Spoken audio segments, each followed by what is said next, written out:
আল্লাহ যেন এমন একজন রাষ্ট্রনায়ক দেয় যে রাষ্ট্রনায়ক মৌলিক 4টা কাজে গুরুত্ব দিবে: নামাজ কায়েম করা, জাকাতের বিধান চালু করা, সৎ কাজের আদেশ করা, অসৎ কাজে নিষেধ করা। সূরা হজ 41 নম্বর আয়াত। আল্লাহ তাআলা যেন এই 4 গুণওয়ালা একজন আদর্শ পুরুষ শাসক আমাদের দেশে তৈরি করে। তাহলে আল্লাহ রাসূলের আদর্শ বাস্তবায়ন ব্যক্তি জীবন, পারিবারিক জীবন, সামাজিক জীবন, রাষ্ট্রীয় জীবনেও করতে হবে। অর্থনৈতিক জীবনে আমাদের আদর্শ মুহাম্মদ সাল্লাল্লাহু আলাইহি সাল্লাম। যদি আদর্শ হয় তাহলে সুদ খাই কিভাবে? আপনি ওয়াজ মসজিদের মধ্যে বলতেছেন যে এইভাবে আমি চলি, মাশাআল্লাহ আমি সুন্নত পালন করে চলি, এই সব ঠিক আছে আলহামদুলিল্লাহ, কিন্তু আপনি সুদ খান, তাহলে আপনি অর্থনৈতিক জীবনে আল্লাহ রাসূলকে আদর্শ মানেন নাই। আল্লাহ রাসূল আদর্শ হলে আপনি অর্থনৈতিক জীবনে আপনি সুদ খাইতে পারেন না। আন্তর্জাতিক জীবনে আল্লাহ রাসূলকে আদর্শ মানা। আন্তর্জাতিক ইস্যু বর্তমান ফিলিস্তিনের আলোচনা কখনো ভুলবেন না, ভুলে যেতে পারি না। চায়ের আড্ডা, পার্সোনাল আলাপ, বিবির সাথে কথাবার্তা, সন্তানের সাথে কথাবার্তা, 5 মিনিট 10 মিনিট খেলাধুলা করেন সন্তানের সাথে, এর মধ্যে 2-4 মিনিট ফিলিস্তিনের আলোচনা বরাদ্দ রাখবেন। বিবিরে প্রতিদিন ফিলিস্তিনের হিস্টোরি শোনান, কথা শোনান। আপনার মা বাবার সাথে গল্পের মধ্যে ফিলিস্তিনের আলোচনা উঠান। 4 বন্ধু গল্প করতেছেন, এই 4 বন্ধুর গল্পের 5 মিনিটের মধ্যে আপনি 1 মিনিট ফিলিস্তিনের জন্য বরাদ্দ রাখেন। ইংরেজি কোচিং করতে গেছেন, অঙ্ক বন্ধুদের সাথে আলাপনে ফিলিস্তিনের আলোচনাটা আনেন। ফিলিস্তিনের আলোচনা ততদিন চলবে যতদিন আমাদের ভাইরা ওই জায়নবাদী হায়নাদের পাশবিক আচরণ থেকে মুক্ত না হবে, ততদিন তাদের আলোচনা আমরা চালাবো, চলতে থাকবে। এটা আমরা ভুলি না, ভুলতে পারি। তাদের আলোচনা ফিলিস্তিন ইস্যুতে কখনো বিরোধিতা করবেন না। উলামায়ে কেরাম সারা বাংলাদেশের সর্বশ্রেণীর সবাই একটা অনুষ্ঠান করলো না কয়দিন আগে? এটার বিরোধিতার কোনো সুযোগ নেই, এটার বিরোধিতার কোনো সুযোগ নেই। এই কথা বলবেন না যে অমুকরে মঞ্চে ডাকলো না, অমুকে গেল না। না, একটা মঞ্চে কয়জনকে ডাকা যায়? এই মঞ্চে যদি আপনারা এসে বসেন, আপনি সবাই আসেন, এখানে এসে বসেন না, মানবে না থাকবে? মঞ্চে আপনার এটাতে যদি সবাই ওঠে, মঞ্চ থাকবে? এই জন্য এইগুলা মনে না আনা। বাস আমি যদি ফিলিস্তিনকে ভালোবাসি, মঞ্চ দরকার নাই। আমি এক কোনায় দাঁড়িয়ে আল্লাহর কাছে আমি প্রমাণ করবো, আল্লাহ আমিও আমার ভাইদের পাশে আসি, আপনি দেখলেই হবে, বাস শেষ। এটা সেখানে আপনি থাকতে হবে, তা আমাদের অমুককে ডাকে নাই, এটা কোনো কথা না। ফিলিস্তিনের ইস্যুতে বাস উলামায়ে কেরাম সহ সারা বাংলাদেশের সব ঘরানার সবাই একমত ছিল, এটাই হলো মূল বিষয়। সেখানে কে মঞ্চে উঠছে না উঠছে এগুলা কোনো আলোচনার বিষয় না, এগুলো আলোচনায় কখনো আনবো না আমরা। মঞ্চে সবাই যদি যায় তো মাঠে থাকবে কারা বলেন? আল্লাহ আমাদেরকে কথাগুলা বুঝার তৌফিক দান করেন। তাহলে 5 নাম্বার গুনাহ মাফের উপায় সর্বক্ষেত্রে আল্লাহ রাসূলের আদর্শ বাস্তবায়ন করা। সূরা আলী ইমরানের 31 নম্বর আয়াতে আল্লাহ এটাই বলেছেন, ইন কুনতুম তুহিব্বুনাল্লাহ, যদি তোমরা আল্লাহকে ভালোবাসো, ফাত্তাবিউনি, আমার অনুসরণ করো, ইউহিব্বুকুমুল্লাহ, আল্লাহ তোমাদেরকে ভালোবাসবেন, ওয়া ইয়াগফির লাকুম যুনুবাকুম, তোমাদের জিন্দেগীর সব গুনাহগুলো আল্লাহ মাফ করে দিবেন। এইগুলো 5 নাম্বার। 6 আযান দেওয়া। গুনাহ মাফের 6 নাম্বার উপায় আযান দেওয়া। স্কুল কলেজ ইউনিভার্সিটি ছাত্র ভাই যারা আছেন, বিশুদ্ধ উচ্চারণে আপনারাও আযান শিখে মসজিদে আযান দিবেন। আবু দাউদের হাদিস 515 নম্বর হাদিস, রাসূলুল্লাহ সাল্লাল্লাহু আলাইহি সাল্লাম বলেন, আল মুআদ্দিন ইউগফারু লাহু মাদা সাউতি, মুয়াজ্জিনের আযানের আওয়াজ চারপাশে যত দূর যায় তত দূর পর্যন্ত তাকে ক্ষমা করে। 7 নাম্বার 2 রাকাত নামাজ পড়া। এটা আজকে বাসায় গিয়ে পড়তে পারেন। আবু দাউদের 1521 নম্বর হাদিস, রাসূলুল্লাহ সাল্লাল্লাহু আলাইহি সাল্লাম বলেন, মা মিন আবদিন ইউযনিবু যামবা ফায়ুহসিনুত তুহুর ফায়াকুমু ফায়ুসাল্লি রাকাতাইন ইল্লা গফারাল্লাহু লাহু যামবা। কোন ব্যক্তি গুনাহ হয়ে যাওয়ার পর ওযু করে 2 রাকাত নামাজ পড়লো, নামাজের সালাম ফিরাবে, আল্লাহ আমার পাপ হয়েছে অনেক, এই জন্য 2 রাকাত নামাজ পড়লাম, আল্লাহ পাক রব্বুল আলামিন তার জিন্দেগীর সমস্ত গুনাহগুলো মাফ করে। কি এটাও বলে নাই? যেহেতু হাদিস, এই জন্য উনি বলে দিছে যে আমি নবীকে এটা বললাম। আল্লাহ রাসূল সাল্লাল্লাহু আলাইহি সাল্লামকে বলার পর গুনাহটা কিন্তু প্রকাশ করে নাই, কি গুনাহ বাস বলস।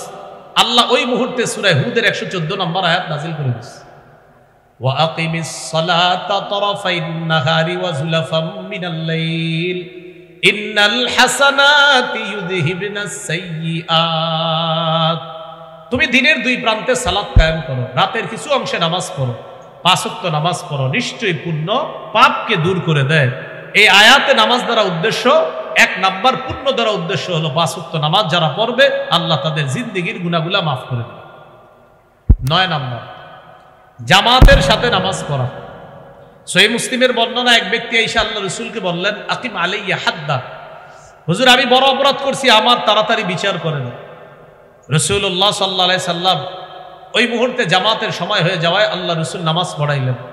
নামাজের পর ওই ব্যক্তি বললেন, হুজুর আমার বিষয়টা। আল্লাহ রাসূল বললেন, আহাদারতাস সালাতা মাআনা, আমাদের সাথে তুমি জামাতে নামাজ পড়েছো? তিনি বললেন হ্যাঁ। আল্লাহ রাসূল সাল্লাল্লাহু আলাইহি সাল্লাম বললেন, জামাতে নামাজ পড়ার কারণে গুফিরাত লাক, তোমাকে ক্ষমা করে দেওয়া হচ্ছে।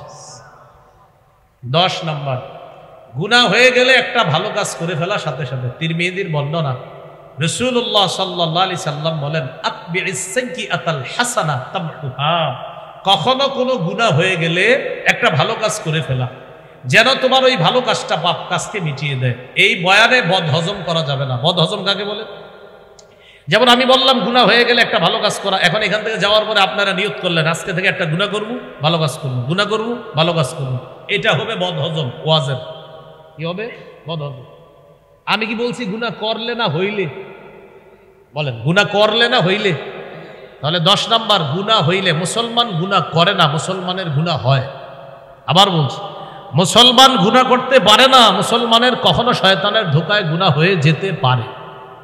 তো কখনো যদি গুনাহ হয়ে যায়, সাথে সাথে একটা ভালো কাজ করা। তাহলে আপনাদের কোনো বন্ধু যদি বুঝায় যে আরিফ বিন হাবিব বলছে গুনাহ হইলে ভালো কাজ করতে, এই জন্য আমি গুনাহ করি, ভালো কাজ করি, আপনি সাথে সাথে বলে দিবেন গুনাহ কইরা ভালো কাজ করতে বলে নাই, বলছে গুনাহ হইলে ভালো কাজ করতে। তুমি গুনাহ করবা এটা না, গুনাহ হবে ভালো কাজ করবা, তুমি গুনাহ করবা না, হয়ে গেলে ভালো কাজ করবা। 11 নাম্বার জিকিরের মজলিসে বসা। যেখানে আছেন এটা জিকিরের মজলিস। সহিহ বুখারী 6408 নম্বর হাদিস। পুরা মজলিসটাকে ফেরেশতারা বেষ্টন করে এই মুহূর্তে আসমান পর্যন্ত আছে। এই মুহূর্তে একটু পরে শেষ হয়ে যাবে ইনশাআল্লাহ। যারা আপনার এখানে আছেন, আল্লাহ তাআলা ফেরেশতাদেরকে বলে, ইশহাদু আন্নী কাদ গফারতু লাহুম, সাক্ষী থাকো আমি এখানে যারা বসা সকলকে মাফ করি। 12 নাম্বার সর্বশেষ জিকির করা। 11 নাম্বার জিকিরের মজলিসে বসা, 12 নাম্বার জিকির করা। আহাব্বুল কালামি ইলাল্লাহি আরবাহ, আল্লাহর কাছে সবচেয়ে পছন্দের বাক্য 4টা। সুবহানাল্লাহ, আলহামদুলিল্লাহ, লা ইলাহা ইল্লাল্লাহ, আল্লাহু আকবার।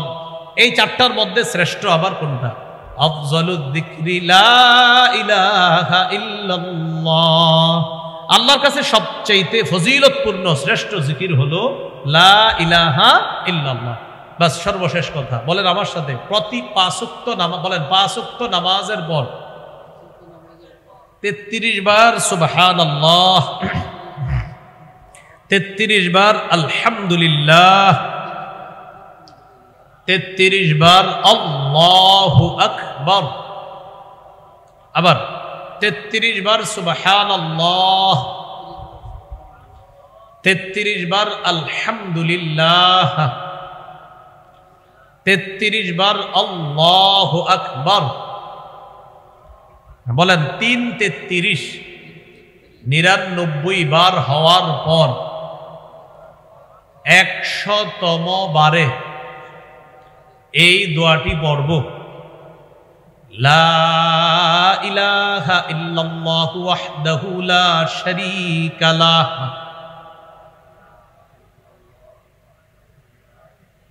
লাহুল মুলকু ওয়া লাহুল হামদ, ওয়া হুয়া আলা কুল্লি শাইইন কাদির, গুফিরাত খাতায়াহু ইন কানাত মিসলা জাবাদিল বাহরি। এই আমল যে করবে সমুদ্রের ফেনা পরিমাণ গুনাহ মাফ। এবার বলেন ঘুমের সময় 33 বার সুবহানাল্লাহ, 33 বার আলহামদুলিল্লাহ,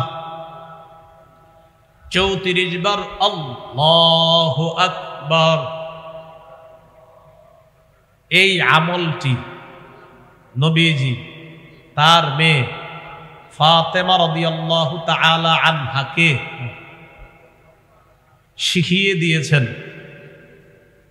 তাহলে এই 34 বারের যেটা, এটা আমরা ঘুমের সময় করব। কেউ যদি নামাজের পরেও করে ফেলে সমস্যা নেই, আসলে নামাজের পরে ওইটা করে ওই 33 33 33 99 আর 100তম বারে লা ইলাহা ইল্লাল্লাহ ওয়াহদাহু লা শারীকা লাহ লাহুল মুলকু ওয়া লাহুল হামদু ওয়া হুয়া আলা কুল্লি শাইইন কাদির। আর ঘুমের সময় 33 আর আল্লাহু আকবার 34। বাস। আরেকটা আমল আছে বুখারী 6405 নম্বর হাদিস, খালি ছোট্ট একটা, বলেন সুবহানাল্লাহি ওয়া বিহামদিহি, আবার সুবহানাল্লাহি ওয়া বিহামদিহি বলেন। এখনই বাড়িতে যাওয়ার সময় 100 বার এটা পড়ব, বলেন সুবহানাল্লাহি ওয়া বিহামদিহি। আবার বলেন, আবার আবার আবার আবার। আমার 7 বার হয়েছে, আপনাদেরও 7 বার হয়েছে, 93 বার বাকি আছে। এই 93 বার পড়ে নেবেন, 7 আর 93 100। আল্লাহ রসুল বলেন সমুদ্রের ফেনা পরিমাণ গুনাহ। এই আমলটা সহজ না একদম, তো যাওয়ার সময় পড়েন, দুইজনে একজন আরেকজনকে শোনান যে আজকে এই আমলটা তুমিও করো আমিও করি, অযথা কথাবার্তা না বলে আমরা আমলগুলো করবো তো ইনশাআল্লাহ। আল্লাহ তৌফিক দান করেন। আজকে যে কথাগুলো শুনলাম বললাম, আমরা সবাই যেন আমল করতে পারি, আল্লাহ তৌফিক দান করেন। আজকের যে আলোচনাটা, এই আলোচনাটা আমার একটা সংকলন আছে মিম্বরের আমানত, এই গাড়িতে আছে, ওখান থেকে সংগ্রহ করে নিতে পারেন। আজকের আলোচনাটা সম্ভবত আজকের আলোচনাটা 9ম খণ্ডের শেষ আলোচনা, মিম্বরের আমানতের 9ম খণ্ডের শেষ আলোচনা। আর 10ম খণ্ডে পাবেন হলো ওই যে পাপের শুরুর দিকে যে কথাগুলো বলছে এগুলা পাবেন 10ম খণ্ডে। 1 নম্বর খণ্ডে সন্তানের 64টা অধিকার, এটা আমি বলবো সবাই নিয়ে নেওয়ার চেষ্টা করবেন, জামাই বউ পুরো মুখস্থ করে ফেলবেন। 1 নম্বর খণ্ড সন্তানের 64টা অধিকার। 2য় খণ্ড শিরিক বেদাত কুফর তাওহীদ। 3য় খণ্ড হালাল হারাম। 4র্থ খণ্ড স্বামী স্ত্রীর অধিকার। 5ম খণ্ড লা ইলাহা ইল্লাল্লাহর ব্যাখ্যা। 6ষ্ঠ খণ্ড নামাজ। 7ম খণ্ড আর 8ম খণ্ড নাপাক পাকের মাসালা, নামাজের মাসালা। 9ম খণ্ড জাকাত, রমজান, গুনাহ। আর 10ম খণ্ড হলো আপনার এই রমজান পরবর্তী সফর মাস পর্যন্ত আমাদের কি কি করণীয় বর্জনীয় আলোচনাগুলা। কোরবানির যে পশুটা কিনবেন কালারটা কেমন হবে, দেখতে কেমন কিনবেন, কোন পশু কিনলে সবচাইতে সুন্নাহ মোতাবেক কোরবানি হবে, এটার জন্য 10ম খণ্ডটা নিয়ে নেবেন। এটা আগে পড়বেন, পড়ে এরপরে বাজারে গিয়ে গরুটা কিনবেন, ঠিক আছে না? পরে দেখবেন পাটা কেমন হবে, শিংটা কেমন হবে, কানটা কেমন হবে, কোন জাতীয় কালারটা কেমন হলে এটা উত্তম হয়, এটা দেখে নেওয়া। মুহররম মাসে মনে করে মাইয়া বিয়া দেওয়া যাবে না, এরকম কুসংস্কার আছে। এই আলোচনাগুলো আছে 10ম খণ্ডে। ঘরের কোনায় কাক বসে কাকা করলে মনে করে আরে ছেলেটা মনে হয় বিদেশে ভালো নাই, কুসংস্কার। এই আলোচনাগুলা 10ম খণ্ডে আছে। তো 1 থেকে 10ম খণ্ড ওরা নিয়ে এসেছে, ওখানে গাড়িতে আছে। গাড়ির কাজ না ভেঙে গাড়ি থেকে সংগ্রহ করতে পারেন। জি আমিন ওয়া আখিরু দাওয়ানা আলহামদুলিল্লাহ।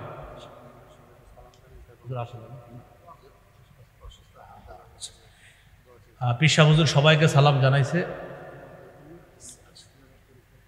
আমরা হুজুরের জন্য দোয়া করব। হুজুরের হাতে একটু সমস্যা হচ্ছে, আমরা দোয়া করব। আসলে হুজুরে আপনার একের পর এক বিভিন্ন রোগ বিমারিতে আক্রান্ত হয়ে যাচ্ছে। আমরা দোয়া করব হজরতের জন্য, আল্লাহ যেন হজরতকে সমস্ত ধরনের রোগ বিমারি থেকে মুক্ত করে এখানে যেন হজরতকে আবার সিংহের মতো আবার বসায় দেয়। আমরা দোয়া করবো ইনশাআল্লাহ। আল্লাহ কবুল করেন। আপনাদের জন্য নেয়ামত, বিশেষ করে আপনাদের জন্য নেয়ামত, কারণ আপনাদের কাছের এই নেয়ামতের কদর করা, দোয়া করা। হজরতের জন্য আমরা দোয়া করব। এলাকার যুবক যারা আছে তাদের জন্য দোয়া করব। এই মাহফিল যারা করেছেন তাদের জন্য দোয়া করব। কামারতা যুব সমাজ তাদের জন্য দোয়া করব। এলাকার নারী পুরুষ যারা কবরে আছে মারহুম মারহুমা তাদের জন্য দোয়া করব। বিশেষ করে সামনে আপনার এসএসসি পরীক্ষা চলতেছে, এসএসসি পরীক্ষা চলতেছে। আমরা এই পরীক্ষার্থীদের জন্য দোয়া করব। এই পরীক্ষার্থী যারা আছে তারা যেন সকলে ইনশাআল্লাহ কৃতকার্য হতে পারে, আল্লাহ তৌফিক দান করেন। পরীক্ষার পরে যেন এই ছাত্র ভাইয়ারা যারা আছে তারা ইনশাআল্লাহ এলাকার ওলামায়ে কেরাম যারা আছেন তাদের সাথে পরামর্শ করে যোগাযোগ করে ইনশাআল্লাহ একটু চিল্লায় বের হওয়া যায় কিনা।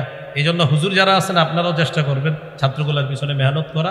আর দাওয়াতের সাথী ভাই যারা আছি আমরা একটু মেহনত করব এই ছেলেগুলাকে ইনশাআল্লাহ আপনার এই পরীক্ষার পরে কিভাবে আল্লাহর রাস্তায় বের করা যায় আমরা ইনশাআল্লাহ চেষ্টা করব। আল্লাহ তৌফিক